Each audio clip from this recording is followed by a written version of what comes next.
counseling necessary at all? Is it important? Do we have to go through that kind of process before we get married? Or do we have to, I mean, you've seen your love, you want to just go ahead with your marriage and then you'll be happy. This morning, I'm glad to have in our midst Reverend Isaac Quest. He is the Associate Minister, Osu Presbyterian Church. And then also Scofray, Nana Yeboah, Director, Visionaries Foundation. You're welcome, gentlemen. Thank you. Now, let's set the ball rolling. Counseling. We are looking at counseling, post-marital counseling, pre-marital counseling. But then let's put it into perspective. It's a marriage institution. What is marriage? And then we can relate it to counseling. Well, thank you. Marriage, see, that is coming together of a man who is of age and a woman who is also of age, the two agreeing to come together as a husband and a wife, going through the laid down procedure of the society. And then, yeah, I think that is what I would describe as marriage. Because if, for instance, one party or one partner does not love the other or does not agree to marry, to be a spouse of the other party, they can't come together. Okay. Yes, and if they should come together without satisfying the normal lay-down procedure, it cannot be called marriage. For instance, in the customary marriage, you have to see the parents of the woman. They will ask you for certain items, presenting them, and then the woman is given to you. It's marriage. But if you have not gone through this procedure, but you pass through other way to get this woman to live with you and start making children and then doing all the things that you have to do in marriage, we can't describe this as marriage. Yeah. Scofray, can you add your voice? Yes, to add a bit to what Reverend Chris says, marriage can also happen the moment the two couples agree one-on-one that we want to carry our relationship to the next level where it will be acceptable in the eyes of the society, like he rightly put it, where the traditional marriage is performed. In other jurisdictions, they also want to go to the court, okay, for the law to bind them. And whether the law or the customary one, the moment this event takes place, then we can say marriage has taken place, or the initial foundation of getting two people knitted together to be called married couples have actually taken place. Okay. And the couples must be, like he said of sound mind. Not only sound mind, you must be matured. It's not for small boys and girls. It's not a child's play. It's not no kid play. You must be matured. You must be able to accept that you are no more going to be the me, myself, and I anymore. It's going to be we. If you don't have the ability to assimilate this reality, then you are not there yet to think about marriage. And it's not only about the fantasies and like the way we see it in soap operas and stuff. That is not what marriage actually entails. It is a big time enterprise. Talking about soap operas and how we want to relate our marriages to those kind of soap operas, let's now turn attention to counseling. At what stage, looking at Scofray just said soap operas, a lot of people would want to watch soap operas as a guide, want to use it as a yardstick to guide them in their marriages. What is counseling then?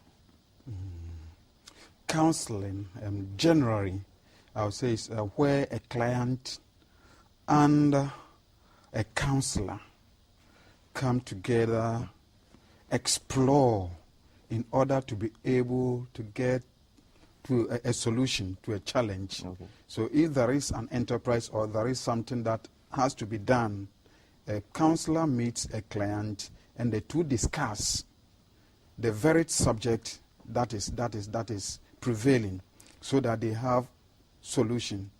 And then a counselor actually does not necessarily prescribe solutions, but he judges with the counselee so that they come up with something. If, for instance, let me use this analogy. I want to buy a car. I've gone to see, I don't know if there is a car buying counselor anyway, but I've gone to see a counselor, let's say there is. And then I want to buy a car. The counselor will not tell you, go and buy Toyota Matrix or Toyota Corolla. But just lay the facts on the floor. There is Kia. Kia is cheap to run. but the parts are not available and they are expensive. The few that are available are expensive. It's okay. There is also Toyota. Toyota is expensive, but the parts are available in the country. If you have to buy any part, you can get it easily. There is Nissan Sentra, there is this, and that. So he lays all the facts there on the floor. And then you, the one being counseled, will have to make a choice based on what he has led you to know. Okay. Yeah. So in that sense, you are not advised to take a particular option. No. You just, the counselor just asks you whether you, yes. And you I accept think, it or not. yeah, a counselor should not necessarily advise. Yeah. I would say a counselor doesn't advise. Okay. Yeah, you lay the facts bare, you give the information out, and then you help the counselee to make a choice. Okay. Yeah, so if you, when you come to marriage counseling, yes, it is a couple are entering an enterprise which maybe they do not have any idea about. So the counselor tells them about marriage, what it entails to be a marriage person. We just defined marriage. So the definition is there. What does it mean to be of sound mind? What does it mean to be a mature person? When you enter the marriage, what are the things that occur in the marriage, and how are you, if something occurs, how are a problem or a challenge, how is it going to be solved? And many other things like that. Yeah. Scofray, your take on counseling? Well, like Rev Riley put it, counseling is the process where two people, like a client and a counselor, okay, go to the table to ascertain a particular situation.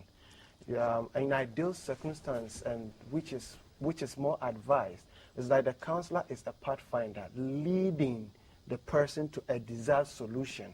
You are not the solution. You are not the bearer of the solution, but you are leading the client to his or her desired solution. Like you already put it, you being a marriage counselor, you are not there to just pamper the situation. You must be able to spill the beans and says that it's like nurturing a business. The way you know somebody started a business and it fell off along the way, and the way someone also started business and was able to nurture it for it to become a multinational business, is the same way marriage is. It is not just a kid play. It's not about the I love you and the kisses, and it does not end there. You give it the reality of life. You give it the real meaning or the faculty of marriage. That is what a counselor, you are like a guide. You are not there like the solution, ultimate person. No, you lead the person. Apparently, everybody's marriage experiences differs, just as we differ from each other. Sure. So you cannot have a distinct, a pristine solution to every marriage challenge. They have a challenge. So you can bring them to the table. You allow them to bring their cards onto the table so that each other will understand which card am I holding. Is it card A? Is it card B? Why am I even holding B so close to my heart? Why are you also holding C close to your heart? So that the counselor will aid you to converge at the center so that the set tax, which if it's a problem, you could not find the solution emanating from the couples themselves. You only lead them. Everybody has a solution within, so you help them to bring the so that they will own the solution, so they will be the authors of their solution. That is basically what the job of a counselor. But I'm somehow confused when it comes to a point where I found my love. I think this is the best person. We are compatible. The love is there. Everything moves on smoothly. We've been in a relationship for 7, 8, 10 years, and I think that counseling. Why should I go through counseling for my marriage? Because I know this person so much. I'm so much in love, madly in love, in quotes, you know. So how what are some of the, is it really important to go through this counseling before you get married? You know, in our ancient cultures, before the term counseling even evolved, before any man desires or even intend and purpose in his heart to get married, your father or your grandfather sits you down even to put you to a test. What if you're not able to take care of a goat, able to take care of your farm, able to do some basic, take responsibility of certain things? They will tell you are not prepared, because if you go and bring in somebody's treasure, you will come and more handle. So already that thing happens. So it is not just about you, what you feel alone, Because marriage is not only a me and you and I affair. It encompasses everybody, and everybody becomes a stakeholder. So you knowing her for 10 months, 10 years or 5 years, there are different crescendos. When you are dating, is far different. In the dating process or in the so many things you hide because you only want to exhibit the juicy part of you. You only want to exhibit the beautiful part of you. But don't forget, as a human being, you have your pros and cons. It is in marriage that most of this, after 2 years of marriage, you're like, all this while of 7 years that you never showed me this. It is through the counselor you come to the terms that there are things you are going to identify. You, the individual, you're going to identify by yourself. Even how you respond to certain things in the marriage, whilst those things wouldn't occur in the relationship. So it is a different environment. The moment you jump from the relationship to the marriage environment, everything begins to change. So if you don't go through counseling, you don't receive a form of guide.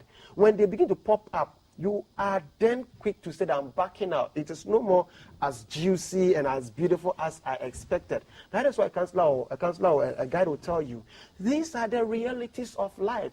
It is just like business. You go to the office, there are days you are so happy and you enjoy it. There are some days that you feel moody and your boss will have challenges, you and your colleagues will have to. It's the same thing in the marriage. So the way you're able to accept that even on the job, there are challenges, so you must accept that in your marital home, these are also bound to happen. So it's not only about how long you dated a person, it is what exactly happens on the field of play. So you are a married man and you went through the counseling process. How was it like? What was your experience? And how will you relate it to your marriage now? I must say I will encourage everybody, whether it is your normal relationship. In this sense, we are discussing marriage counseling. Yeah. But in the bigger picture, even there is couple therapy, there is couple counseling. Even when you intend to date, even when you intend to go out, that is what sometimes you want to seek from your friend. Oh, is he a nice guy? You are just seeking a bit. It is all part of the counseling process. Or what do you know about him? It is all part of, because the more you get informed about a person, your test or your quest for the person either increases or decreases. So for me, it did. It did a lot of help. The only challenge I have discovered now is that most of the counseling is done on the pulpit today. Whatever the men of God chant out there for a very long time, the way marriage is painted to be gloomy, juicy on the pulpit, that is where the most of the people resonate to. So when you go into the counseling, where it is one-on-one, then they begin to open a lot of chapters. Let's say when they begin to talk about sex in the counseling room or with your counselor, that part is not mostly discussed on the pulpit. So if you have a wrong connotation about sex for a consistent time, there you are taken aback. So the counseling must be the facet of our entirety. It doesn't matter it's on a pulpit, it doesn't matter it's one-on-one, so that the natural process for marriage starts very early. It is not only when the person gets to 25, 28 and the desire comes in. As a matter of fact, we must start the nurturing early. Our forefathers used to do it. Like a woman, the way they will entice you into the kitchen, the way when your mom is doing something, she will involve you. It is all part of that process. It's not only about when you live alone as a single person, but it is all part. Oh, lay your daddy's table, wash your daddy's clothes, do that. It is part of it, though you are not told it is your marriage counseling process, or it is something engulfing marriage. Your dad will tell you, help me in the farm, take care of this, I'm traveling, you are the man in the house. All these are part of the processes. But okay. For me, counseling helped. Reverend, what are some of the importance of counseling? Yeah, the importance of counseling. I think every aspect of the counseling process is very, very important, because you are entering an enterprise. In fact, there is a great difference between being in a relationship and being married. In the relationship, most times there are a lot of pretenses, in order to win the favor or to win the love of your partner. Some people are even in a relationship without love. They are just there. Somebody will say, therefore let me allow him to be my partner. He is catering me, he is taking care of me in my education or whatever. So let us be in relationship. So at times people are together without love, but they do not know that they don't love each other. But through counseling, you get to know what it takes to be a married couple, what it takes to love. somebody.